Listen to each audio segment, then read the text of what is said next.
먼저 주님의 은총이 여러분과 여러분의 가정 위에 함께 하시기를 기원합니다. 참 시간이 빠릅니다. 작년 장립주일에 와서 여러분을 뵙고 이제 1년이 만 1년이 됐는데 언제 이렇게 1년이 지났는지 시간이 참 빨리 간다 하는 마음을 갖습니다. 어떤 분들이 옛날에 그런 얘기를 했잖아요. 나이 60이면 시간이 60km로 가고 70이면 70km로 가고 80이면 80km로 가는 것 같이 세월이 빠르다. 시간이 빠르다. 그 말이 옛날에는 그 말이 잘 몰랐어요. 그 뜻이 잘 몰랐는데 지금에 와 보니까 되게 실감이 납니다. 오늘 이렇게 성가대 옛날에 앉아서 같이 성가했던 분들도 이렇게 계시고 또 모르는 얼굴도 있고 아는 얼굴도 있고 그렇습니다. 오늘 성가대 다른 교회 가서 이제 성가대 듣는 시간들을 갖는데 그래도 청주제일교회가 성가대 참 잘한다. 잘한다. 그런 생각이 듭니다. 또 이제 여자 지휘자님도 또 반주자도 그렇고 성가대 참 잘한다. 이건 빈말 아니고 진짜예요. 내가 다녀보면서 예배드리는 그런 현장에 가보니까 그걸 느끼게 되더라고요. 고맙고요. 올 한 해도 어쨌든 이제 시작이 돼서 이제 5월입니다. 여러분 부디 건강하시고 건강이 최고입니다. 건강하시고 또 평안하시고 행복하시기를 바랍니다. 이 세 단어가 참 대단히 복된 단어다. 건강하고 편안하고 행복하다. 여러분 그렇게 되시기를 바랍니다. 제가 장립주의를 통해서 몇 년 동안 몇 번 아닙니다만 와서 설교하고 이렇게 이제 갑니다만 제가 이제 권 목사님한테 이제는 설교하는 게 그래. 또 설교라는 게 늘 그냥 하던 설교를 하면 괜찮은데 하지 않다가 하면 그게 신경도 쓰고 힘이 들고요. 그런데 권 목사님이 그래도 교인들이 기다리세요, 감독님. 이제 그래서 제가 이제 겸사 이렇게 제가 1년에 한 번씩 옵니다. 그래서 고맙고요. 목사님한테 감사하고 교회 여러분들에게 제 감사를 드립니다. 창립 74주년인데 오늘 여기 우리 창립주의를 통해서 무슨 말씀을 드릴까 생각하다가 오늘 여기 고린도 교회에게 주신 사도 바울이 주신 이 말씀을 내가 드려야 되겠다. 드려야 되겠다 하는 생각을 마음속에 기도하면서 이 말씀이 생각이 나서 준비했습니다. 여러분 지금은 사신이라고 하는 말은 쓰질 않습니다. 대신 사신이라는 말 대신에 대사라고 하는 말을 씁니다. 이제 어느 나라 대사 간다 이제 그런 얘기 하잖아요. 근데 옛날 사극을 보게 되어지면 중국이라든지 우리나라 사신 오잖아요. 또 우리나라 사신을 왕이 다른 나라로 보냅니다. 이제 그 사신 보내는 장면을 통해서 그 사신을 여기서 얘기하는 겁니다. 그 사신, 정치적인 그 사신을 말하는 거예요.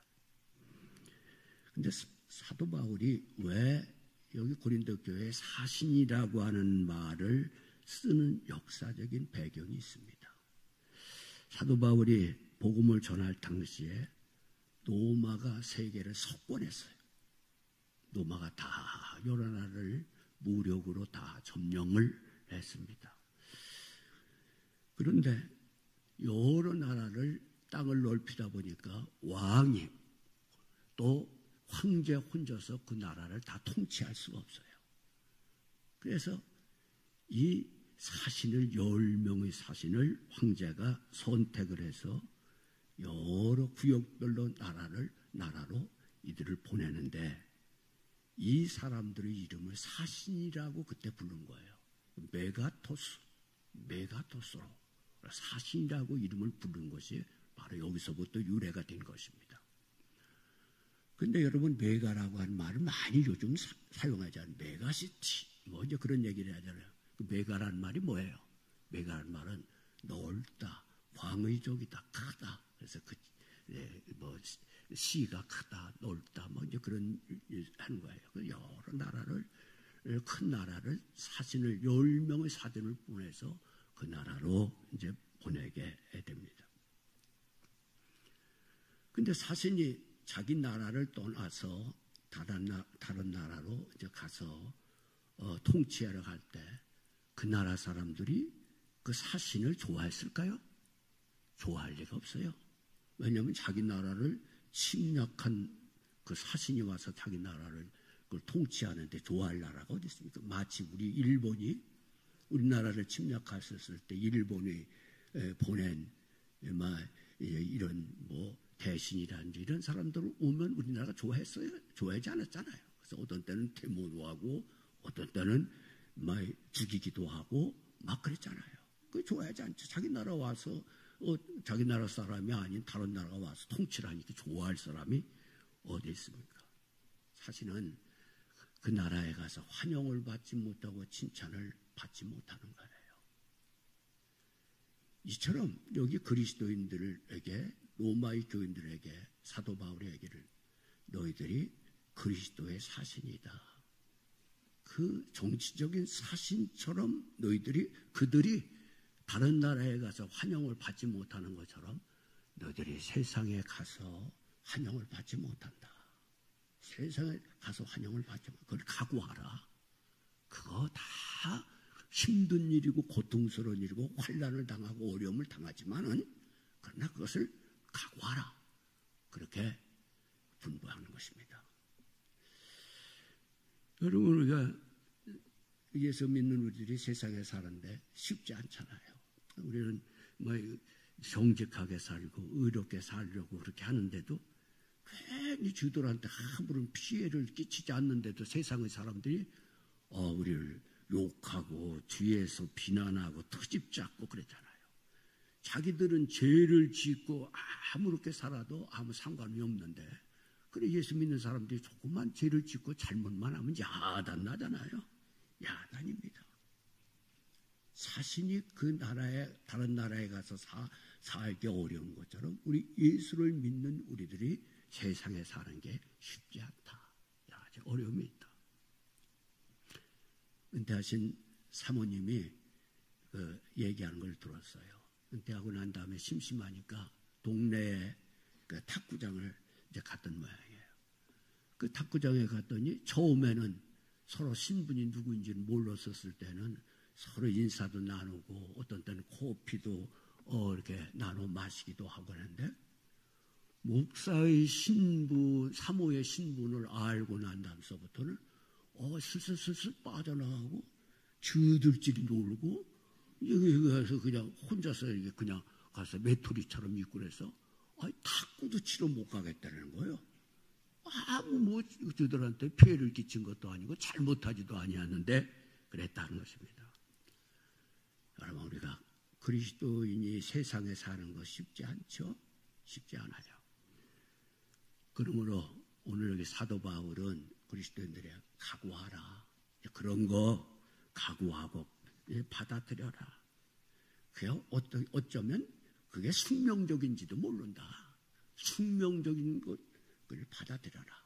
이게 바로 우리 그리스도인들에게 주는 사도 바울의 말이라고 생각이 됩니다. 두 번째로, 사신은 어느 나라 어느 곳에 가든지 본국의 명령이나 훈령을 항상 순종해야 하는 것입니다. 만약에 사신이 본국의 명령이나 훈령을 그걸 듣지 아니하고 그 파송된 나라에 가서 그 나라 말 듣고 그 나라의 생활을 그냥 하고 그냥 그 나라 문화 속에서 살고, 한마디로 말하면 사신이 완전히 동화가 됐어. 그 나라 사람으로 완전히 동화가 됐어. 그렇게 하면 어떻게 됩니까?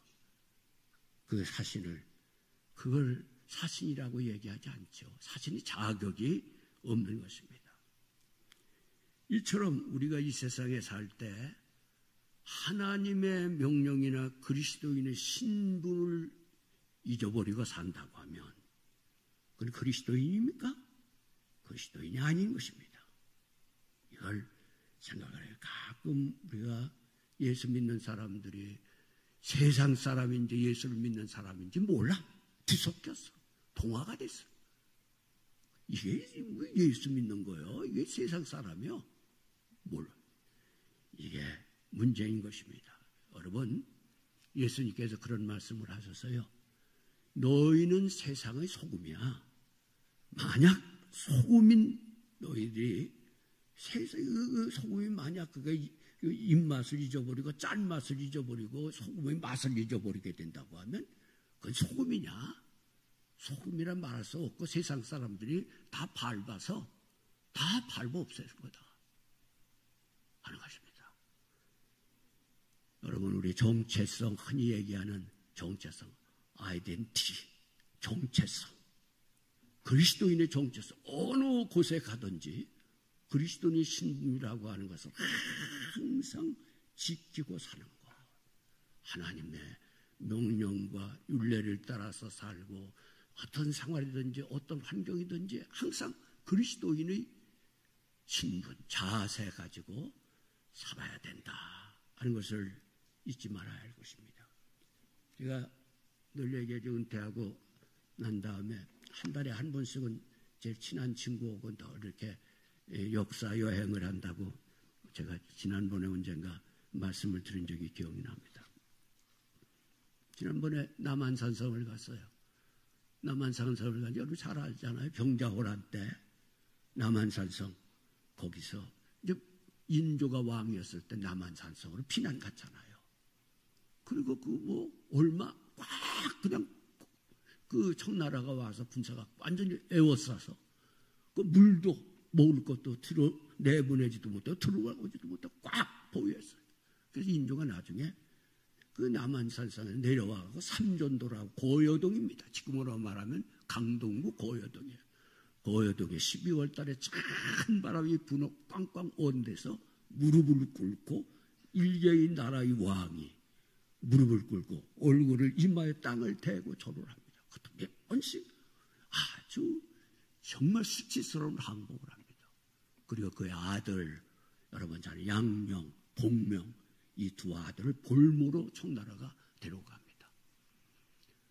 그럴 때 청나라의 큰 잔치가 이제 벌어졌는데 다른 나라에서 그때 청나라가 싹 중국을 석권했잖아요. 누르하치가 청나라를 싹 석권했었을 때 거기 와서 다 다른 나라 사람들은 그 관복을 입고 그 잔치 자리에 참여하도록 그렇게 했는데 그게 이 양명이 조그만 조선의 왕에서 그 아들인 양명이 거부하는 거예요. 난 절대로 조선의 관복을 입지 않고는 내가 그 자리에 갈 수 없다.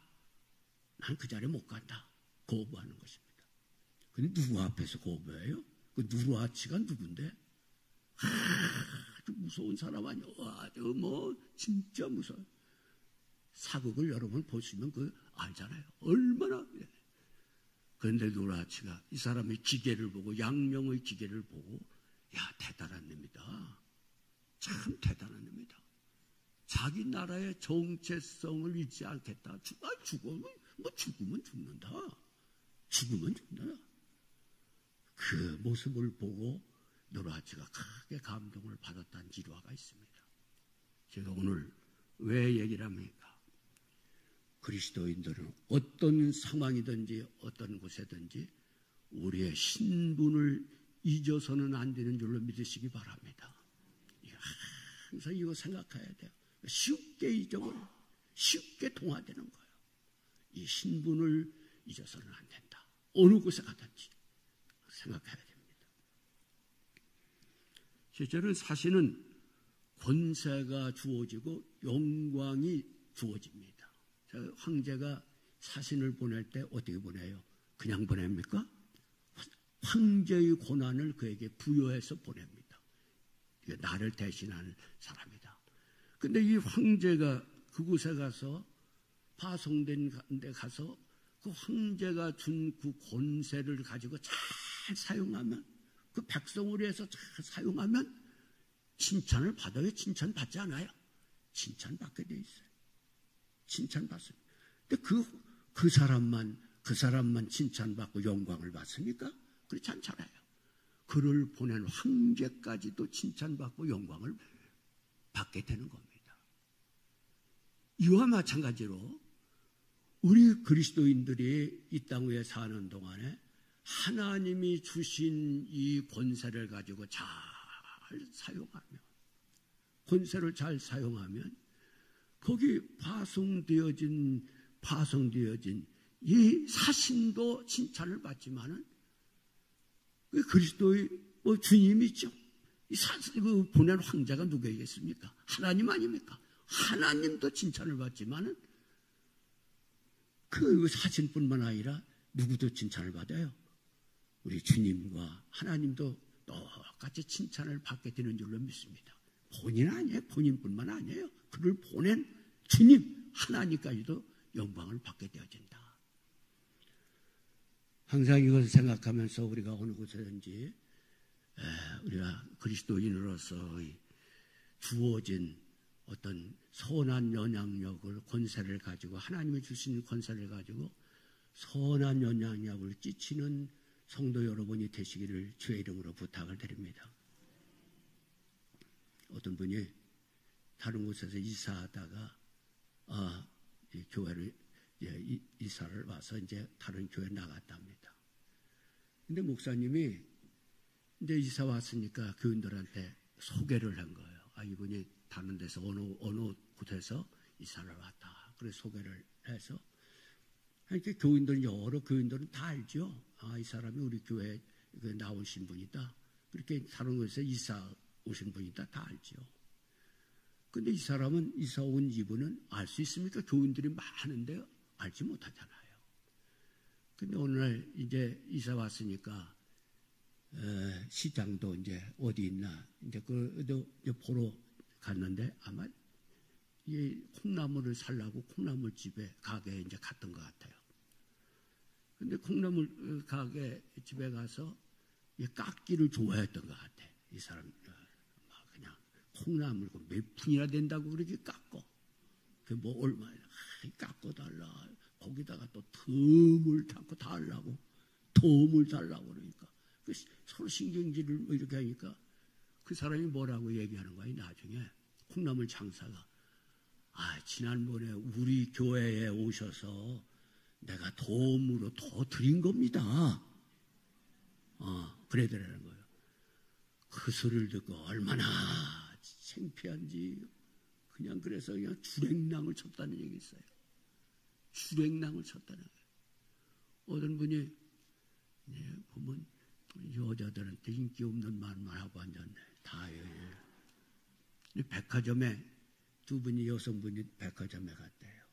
그래서 아마 옷을 사러 갔겠지. 그래갖고 옷을 이것저것 그냥 그 1시간 동안에 그냥 수북하게 여기다가 가판대에다가 막 그냥 이것저것 쫙 올려놓고 이제 그러고 난 다음에 그냥 시떡하는 거예요. 뭐라도 하나도 양말이라도 하나 사든지. 그러니까 지나고 난 그 사람 간 뒤에다가 대고 뭐라는 거지. 내가 저런 것 때문에 내가 예수 안 믿어. 내가 저런 것 때문에 교회 가기 싫어. 그랬다는 거예요. 여러분, 그 한 사람 때문에 어떻게 해요? 그 사람만 욕먹는 거예요? 그 사람만 욕먹어요? 예수, 교회, 다 참 작은 생활 가운데 조심해야 할 부분이다. 그래서 여러분 항상 잊지 말아야 될 것은 우리의 이마에는 뭐가 있어요? 무슨 마크가? 그리스도인의 사신이라고 하는 마크가 붙어 있는 줄 믿으시기 바랍니다. 우리들이 등 뒤에는 그리스도의 사신이다 라고 하는 걸 붙어 있는 줄 알아야 돼요. 그걸 여러분 교회가 그냥 그렇게 해서 부흥되고 그런다고 하면 그거 쉽게 부흥되는 거 쉽게 작은 아까도 그런 얘기를 했습니다만 교회는 여러분 교회의 의미는 두 가지가 있어요. 하나는 눈에 보이는 큰 교회, 눈에 보이는 큰 교회. 이런 모이는 여러 사람들이 모여지는 교회는 눈에 다 보이잖아. 이것만 교회입니까? 사도 바울이 말하는 여기 교회라고 하는 것은 거의 사도 바울이 서신에 보게 되면 모이는 교회보다는 개개인 그리스도인 개개인을 향해서 예수를 모시고 사는 개개인을 해서 교회라고 하는 거예요. 교회라고 하는 겁니다. 교회는 뭐 눈에 보이는 그 교회만 교회인 줄 아세요? 우리들 자신이 예수를 모시고 사는 우리들 자신이 교회다. 그러니까 우리들 자신이 잘하면 교회가 자동적으로 부흥이 되지. 근데 우리들 자신이 그렇게 살지 못하면 교회가 부흥되겠습니까? 주님이 영광 받겠습니까? 하나님이 칭찬 받겠어요? 이걸 항상 생각을 해야 하는 것입니다. 우리들의 이마에, 우리들의 등 뒤에 항상 그리스도의 사도라고 한 마크가 붙어 있다고. 우리가 생활을 그리스도인지 생활을 참 잘해야 하는 것입니다. 마지막으로 오늘 여기 사도 바울이 본문 20절에 있는 말씀 가운데 너희들이 사명이 있다. 오늘 여기 사명을 말씀하고 있는 거예요. 그런데 이 사명이 있다고 하는 말씀 가운데 이렇게 얘기합니다. 우리가 예수 그리스도의 십자가를 통해서 하나님과 화목됐으니. 이 말은 뭐예요? 우리가 예수님을 아니고는 하나님과 화목됐어요? 화목하지 못했어요. 죄인인데 하나님과 거룩한 하나님과 화목되겠어요? 화목이 안 됐어요. 근데 예수 그리스도의 그 십자가를 통해서 죄인된 내가 하나님의 자녀가 되고 하는 화목이 됐어. 그래서 우리 아버지라고 부르잖아요. 아버지라고 부르는 거예요. 이처럼 그리스도인들은 예수 그리스도가 십자가를 지시고 화목시킨 것처럼 너희들이 그리스도를 대신해서 예수를 대신해서 세상의 사람들을 하나님과 화목을 시켜야 된다. 이걸 얘기하는 것입니다. 오늘 이 사도 바울이 여기에 주안점을 두고 있는 거예요. 사랑하는 여러분, 근데 이게 화목하라는 게 뭐예요? 전도하라는 거예요. 전도해서 세상 사람들 하나님과 화목시켜라. 네가 예수 때문에 하나님과 화목된 것처럼 너희들이 전도해서 하나님과 화목시켜라. 전도인의 사명을 감당하라. 우리 고린도 교회에게 주신 말씀입니다. 여러분 베너 영화 다 봤죠? 베너. 근데 저는 보고 한 번 봐갖고는 안 되겠더라고. 근데 사순절절기에 마치 베너 영화를 텔레비에 나와서 그 영화를 우연히 보게 됐습니다. 근데 그 베너 여러분 아시다시피 베너는 유대인의 귀족으로 태어났어요. 근데 로마가 유대 나라를 쳤어요. 점령했습니다. 그래서 이 로마에서 총독과 그를 보좌하는 보좌관을 유대 나라에 보내게 됐어요. 근데 그 보좌관이 베너하고 어렸을 때부터 친구였습니다. 근데 이 사람은 유대인이면서도 로마의 군인에 들어가서 출세해서 자기 나라로 오게 된 거예요. 마치 일본 한국인이 일본 일제시대 때 한 것처럼 친일파처럼 그렇게 된 겁니다. 근데 하루는 이 사람들이 왔다고 해서 퍼레이드를 벌이는 거예요. 그 퍼레이드를 벌이는데 여기 베너는 자기 2층에서 자기 어머니하고 자기 여동생하고 그 퍼레이드를 구경을 하는 거예요. 자기 친구도 이제 보좌관을 오고 총독을 모시고 왔으니. 그런데 어떻게 해서 베너의 2층에서 개화장이 딱 떨어졌네. 떨어진 게 누구냐 하면 총도 그 말 앞에 떨어졌어. 그 말이 깜짝 놀라서 팍 쩍뛰는 바람이 총도 떨어졌어. 말에서 큰 사고가 났어요. 그 이제 조사를 받게 됩니다. 조사를 받는데 얼마든지 고의로 한 거다 아니고 그랬으면 이마 그걸 잘 무마 이제 할 수 있을 텐데 이 사람이 이제 그 마치 친일파처럼 그렇게 해가 왔으니까 그 자기 나라 유대 사람들이 좋아하지 않으니까 유대인들한테 온때를 보여주겠다. 그래가지고 자기 친구를 베너를 어디로 보냅니까? 당시에 가장 비극적인 삶을 사는 노예선을 타게 합니다. 그 노예선을 타러 가는데 얼마나 이 베너에게만은 그냥 채찍으로 때우고 먹을 걸 주나 물을 마시게 하나 아주 고통을 주면서 그렇게 하게 합니다. 근데 하도 목이 말라서 그렇게 있었을 때 어떤 사람이 물 한 바가지를 떠서 주게 돼. 그걸 먹고 힘을 차려서 노예선을 타게 됩니다. 근데 그 당시에 노예선을 타면 1년이면 다 죽어 나오는 거예요. 노예들이 다 죽어 나와요. 근데 그는 3년을 거기서 버텨냅니다.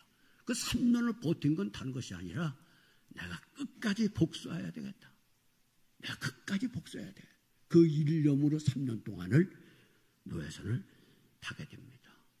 그런데 어느 날 배에서 백길이 전쟁이 일어나가지고 그 베너가 탄 배가 그 파손이 됐어요. 그 자기의 함장이 물에 빠져서 죽게 됐을 때 이 베너가 뛰어들어서 그걸 구해냅니다.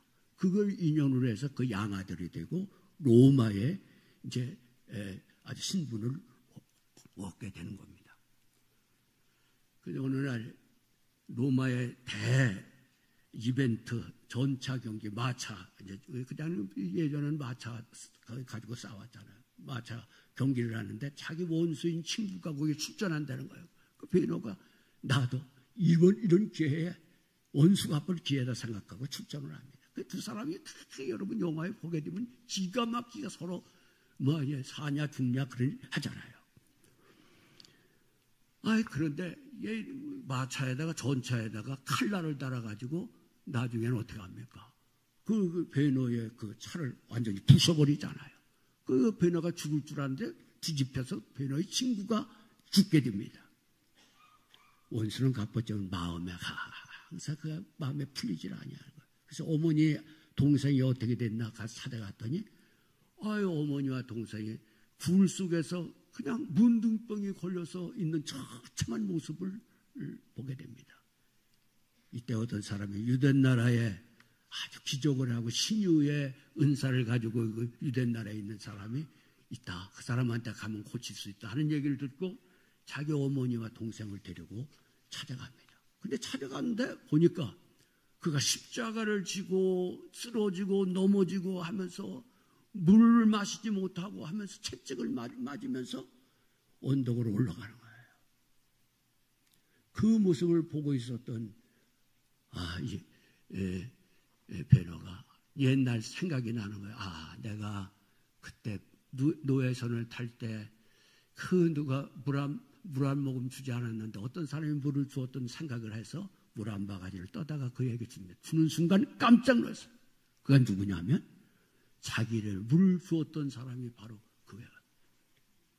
예수예요. 예수가 십자가를 지고 가는 겁니다. 그러면서 거기서 그는 예수의 음성을 거기서 듣잖아요. 아버지요, 저들이 모든 죄를 용서하여 주옵소서. 저들이 알지 못해서 그럽니다. 다 용서해 주옵소서. 그 소리를 듣는 순간 베너가 거기서 팍 무너집니다. 예수님께서 나의 모든 죄를 지시고 그리고 모든 사람들을 용납하고 용서하라고 하는 메시지를 거기서 듣잖아요. 그게 베너 영화에서 가장 핵심적인 마지막 클라이막스의 핵심적인 그런 것입니다. 사랑하는 여러분, 오늘 여기 바울이 고린도 교회에게 하신 말씀이 바로 이 말씀입니다. 너희들이 하나님과 원수되었을 때 예수 그리스도의 십자가를 통해서 하나님의 자녀가 됐지 않냐. 그러니 너희들도 이제는 세상 사람들을, 하나님이 원수됐던 그 사람들을 이제는 화해시켜라, 화목시켜라, 전도해서 화목을 시켜서 구해라. 그게 오늘 베너 영화에서 주는 그 내용이나 오늘 여기 사도 바울이 고린도 교회에게 주신 사명, 이 사명을 감당하라 하는 말씀인 것입니다.